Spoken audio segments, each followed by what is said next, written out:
గురుచైత్ర పారాయణం. శ్రీ గురుచైత్ర అధ్యాయం 35. ఓం శ్రీ గణేశాయ నమః. శ్రీ సరస్వత్యై నమః. శ్రీ గురుభ్యో నమః.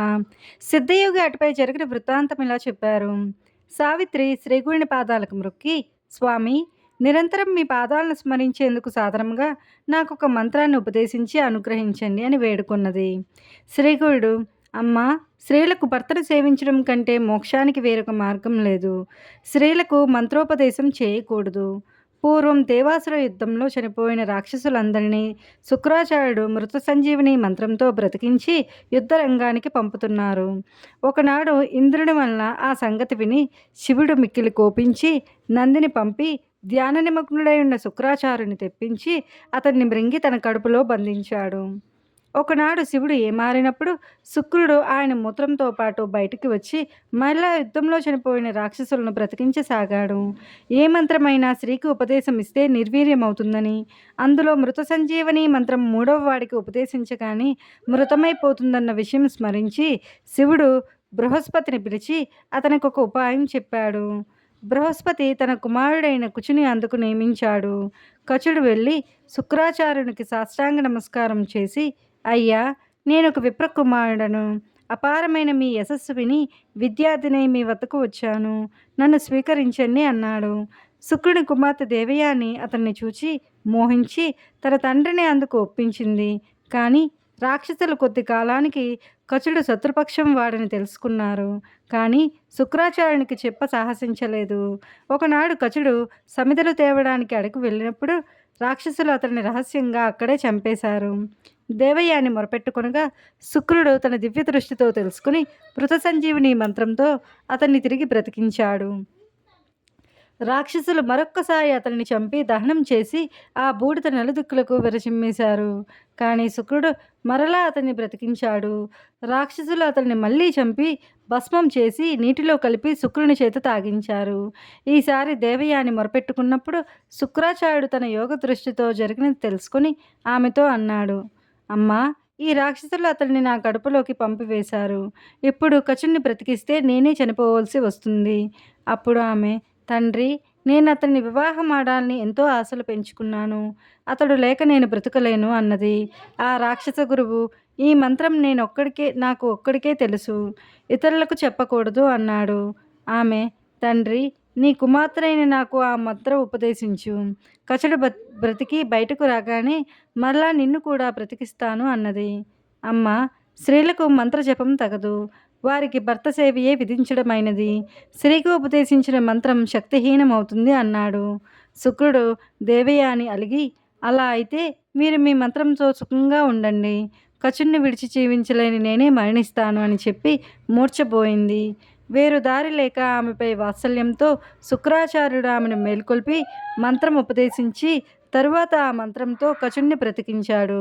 అప్పుడు కచుడు శుక్రుడి కడుపు చీల్చుకుని బయటికి రాగానే దేవయాని 3 సార్లు ఆ మంత్రం ఉచ్చరించి తన తండ్రిని బ్రతికిస్తున్నప్పుడు కచుడు కూడా ఆ మంత్రం విన్నాడు.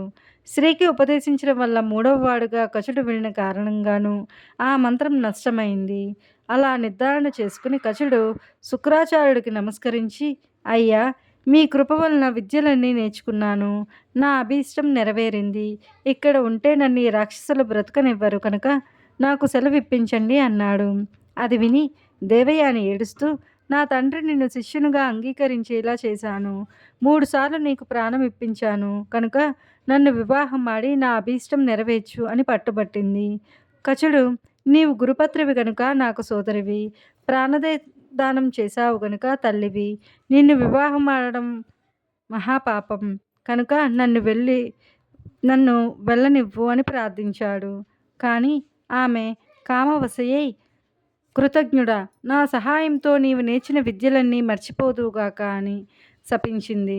కచుడు ఆమెను అసహ్యించుకొని తనను అనవసరంగా శపించినందుకు ప్రతిశాపమిచ్చి వెళ్ళిపోయాడు. నాటి నుండి యుద్ధంలో దేవతల చేత చంపబడిన రాక్షసులు తిరిగి బ్రతకలేదు. ఇది తెలిసిన వారెవరూ స్త్రీకి మంత్రోపదేశం చేయరు. కనుక సావిత్రి, నీకేదైనా వ్రతం చెబుతాను, చేసుకో అన్నారు. సావిత్రి స్వామికి నమస్కరించి, స్వామి, మీ పాదసేవకు మించిన వ్రతమేమున్నది? అయినప్పటికీ మీ ఆదేశమే నాకు వేదవాక్కు. మీకు నచ్చిన వ్రతం సెలవీయండి అన్నది. శ్రీగురుడు ఇలా చెప్పారు. అందరూ ఆచరించుకోవడానికి అనువైనది ఉత్తమమైన సోమవార వ్రతం. దాని వెనుక సూత మహర్షి శౌనకాది మునులకు ఉపదేశించినాడు. సోమవారం నాడు రాత్రి మాత్రమే భోజనం చేస్తూ ఇంద్రియ నిగ్రహంతో ఉండాలి. ఈ వ్రత మహిమ తెలిపే ఐతిహ్యము ఒకటి చెబుతాను. ఆర్యావర్తంలో చిత్రవర్మ అనే రాజు తన ప్రజలను ఎంతో ధర్మంగా పాలిస్తూ ఉండేవాడు. అతడు సంతానం కోసం శివుని పూజించగా ఆయన వరం వల్ల ఒక కుమార్తె జన్మించింది. ఆమెకు సీమంతిని అని పేరు పెట్టుకున్నారు. దైవజ్ఞులు ఆమె జాతకం చూచి ఆమె చిరకాలం సుమంగలిగా సుఖంగా జీవించగలదని చెప్పారు. కానీ కొంతకాలానికి ఒక జ్యోతిష్యుడు ఆమె చేయి చూచి 14వ ఏట ఆమె భర్త మరణిస్తాడని చెప్పాడు. ఆమె వివాహం ప్రసక్తి వచ్చినప్పుడల్లా తల్లిదండ్రులు పడుతున్న మనోవేదన గుర్తించి సీమంతిని ఒకనాడు యజ్ఞవల్క మహర్షి భార్య మహాపతివ్రత అయిన మైత్రేయిని దర్శించి నమస్కరించి తన దురదృష్టానికి నివారణ తెలుపమని ప్రార్థించింది. అప్పుడు మైత్రేయి, అమ్మాయి, ప్రతి సోమవారము భక్తితో శివపార్వతులను పూజించు. అభిషేకం వల్ల పాపం నశిస్తుంది. పీఠాన్ని అర్చించినందువలన సామ్రాజ్యము, గంధ పుష్పాక్షతలు సమర్పించినందువల్ల సౌభాగ్యము, ధూపం అర్పించడం వలన సౌగంధ్యము, దీపదానం వల్ల కాంతిమత్వము, నైవేద్యం వల్ల సకల భోగాలు, తాంబూల సమర్పణ వల్ల 4 పురుషార్థాలు చేకూరుతాయి. జపం వల్ల అష్ట ఐశ్వర్యాలు, హోమం చేసినందువల్ల సిరి సంపదలు, స్తోత్రం వల్ల బహుముఖమైన సమృద్ధి, విప్రులకు భోజనం పెట్టడం వల్ల సర్వదేవతా సంతృప్తి కలుగుతాయి. కనుక ఆ రీతిని ఈ వ్రతమును ఆచరించు అని చెప్పింది. సీమంతిని ఆమెకు నమస్కరించి ఇంటికి వచ్చి ఎంతో శ్రద్ధతో ఆ వ్రతం ఆచరించింది. ఆమెకు యుక్త వయస్సు రాగానే ఇంద్రసేన మహీపాలుడు కుమారుడైన చంద్రాంగదుడికి ఇచ్చి వివాహం చేశారు. ఆ దంపతులు ఎంతో అన్యోన్యంగా జీవిస్తుండగా ఒకరోజు ఆ రాజకుమారుడు జలక్రీడకని వెళ్ళి ప్రమాదవశాన కాళిందీ నదిలో మునిగిపోయాడు. ఎందరు ఈతగాళ్ళు వెతికినా దొరకలేదు. అది తెలిసి 14 సంవత్సరాలు నిండిన సీమంతిని ప్రాణత్యాగానికి సిద్ధమైనది. కానీ రాజు ఆమెను వారించాడు. బంధువులందరూ నది ఒడ్డుకు చేరి దుఃఖించారు. సీమంతిని తాను వ్రతమాచరించినా కూడా తన భర్తకు రక్షించినందుకు శివపార్వతులకు మొరపెట్టుకుని సహగమనం చేయడానికి సిద్ధమైంది. అప్పుడు పురోహితుడు సౌము కనిపించుకుంటే సహగమనం చేయకూడదు. ఇంతకు అతడు మరణించాడో లేదో ఎలా నిశ్చయించగలము? కనుక నీవు వేచి ఉండాలి అని చెప్పారు. పుత్రశోకంతో ఇంద్రసేనుడు మతిస్థిమితం కోల్పోగానే దాయాదులు అతని రాజ్యం అపహరించి ఆ రాజు దంపతులను చెరసాలలో పెట్టారు. చిత్రవర్మ శాస్త్రానుసారం 1 సంవత్సరం వేచి చూచిన తర్వాత తన కుమార్తెకు వైధవ్యం ఇప్పించాలని నిశ్చయించుకున్నాడు. సీమంతిని మాత్రం అంత దుఃఖంలోనూ తదేక దీక్షతో ఆ వ్రతం ఆచరిస్తూనే ఉన్నది. నీట మునిగి చనిపోయిన చంద్రాంగదుడిని నాగకన్యలు అమృతం పోసి బ్రతికించి పాతాళ లోకంలో మహోజ్వలమైన పట్టణంలో మనులతో వెలిగిపోతున్న పడగలు గల తమ రాజైన తక్షకుని దగ్గరకు తీసుకుని వెళ్ళారు. అతనికి చంద్రాంగదుడు నమస్కరించాడు. తక్షకుడు అతని వృత్తాంతం ఎరిగి సంతోషించి సకల భోగాలు అనుభవిస్తూ తమ లోకంలోనే ఉండిపోమ్మని అతనిని ఆహ్వానించాడు. చంద్రాంగదుడు వారి ప్రేమకు సంతోషించి తన తల్లిదండ్రులు తన భార్య తన కోసం దుఃఖిస్తుంటారని, కనుక తాను వెంటనే వెళ్ళిపోవాలని చెప్పాడు. అప్పుడు తక్షకుడు అతని చేత అమృతం తాగించి అతని భార్య కోసం ఒక పాత్రలో అమృతం ఇచ్చి అతన్ని సత్కరించి తననెప్పుడు స్మరించిన ఆపదలో రక్షించగలనని చెప్పి పంపాడు. తక్షకుడు ప్రసాదించిన దివ్యాంశ్వం మీద చంద్రాంగదుడు తిరిగి నది ఒడ్డుకు చేరాడు. అమృతం త్రాగడం వల్ల దివ్య వర్చస్సుతో వెలిగిపోతూ దివ్యాంశ్వంపై నీటి నుండి పైకి వచ్చిన చంద్రాంగదుని చూచి సీమంతిని ఆశ్చర్యపోయింది. ఆ రోజు సోమవారము. సీమంతిని తన పరిచారికలతో స్నానం చేయడానికి నదికి వచ్చింది. కానీ ఆమె మెడలో ఆభరణాలు, మంగళసూత్రము, నొసట కుంకుమ కనిపించక పోయేసరికి ఆమెను నిశ్చయంగా గుర్తుపట్టలేక చంద్రసేనుడు తక్షకుణ్ణి స్మరించి మారు రూపం ధరించి రాజకుమార్తెను విచారించి నీ వ్రత ప్రభావం వలన 3వ నాటికి నీ భర్త తిరిగి రాగలడు అని ఆమెతో చెప్పి మొదట తన తల్లిదండ్రులను రక్షించడానికి వెళ్ళాడు.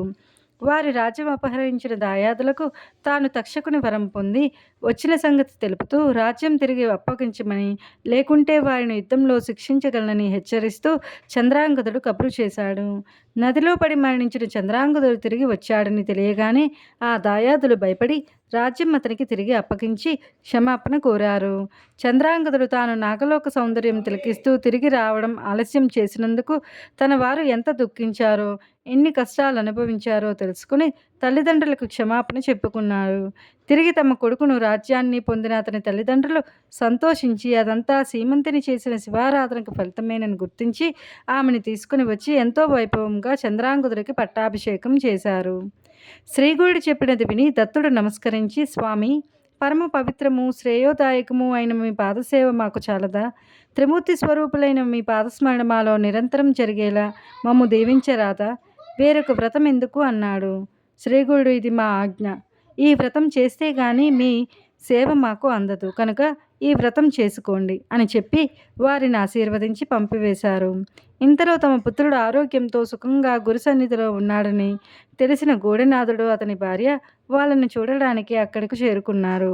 వారు శ్రీగుడిని దర్శించి జరిగినదంతా తెలుసుకుని 1000 మంది బ్రాహ్మణులకు సమారాధన చేసి కొడుకు కోడలను తీసుకుని స్వస్థానం చేరుకున్నారు.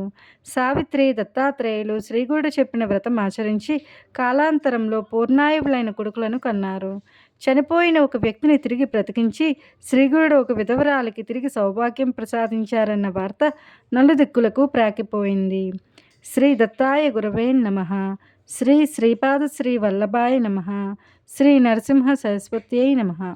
గురుచైత్ర పారాయణం అధ్యాయం 35 సమాప్తం.